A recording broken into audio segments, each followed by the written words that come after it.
আমাদের প্রত্যেকেরই বাড়িতে আমরা রান্নার জন্য কিন্তু বিভিন্ন রকম গুঁড়ো মশলা ব্যবহার করে থাকি।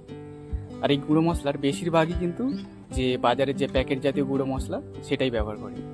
তবে আমাদের গ্রামের দিকে কিন্তু এই প্যাকেট জাতীয় গুঁড়ো মশলার বদলে আমরা একটু অন্যভাবে এই গুঁড়ো মশলাটাকে ব্যবহার করে থাকি, আর যেটা কিনা একেবারে নির্ভেজাল বা খাঁটি হয়। তো চলুন সেই নির্ভেজাল বা খাঁটি গুঁড়ো মশলাটা আমরা ঠিক কী করে পাই সেটা আপনাদেরকে একটু দেখাই। তো একেবারে নির্ভেজাল বা খাঁটি গুঁড়ো মশলাটা পেতে আমাদেরকে কি কি করতে হয় চলুন একবার আপনাদেরকে একটু দেখাই।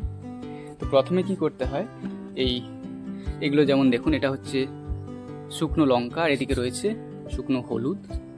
তো এগুলো প্রথমে আমাদেরকে কালেক্ট করতে হয়। এটা আমরা কি করি, হয় আমাদের নিজেদের জমিতে আমরা চাষ করি এগুলো, আর তা না হলে গ্রামের কোনো চাষিদের কাছ থেকে কিনে নিই, আর না হলে বাজার থেকে আমরা এগুলো কিনে আনি। আর তারপরেই কিনে আনার পরে এটাকে ভালো করে কড়া রোদে একেবারে শুকিয়ে নিই। তারপর এটা ভালোভাবে শুকনো হয়ে গেলে মেশিনে এটাকে পেশাই বা গুঁড়ো করে একেবারে নির্ভেজাল বা খাঁটি যে গুঁড়ো মশলাটা সেটা কিন্তু এখান থেকে পাই। তো এই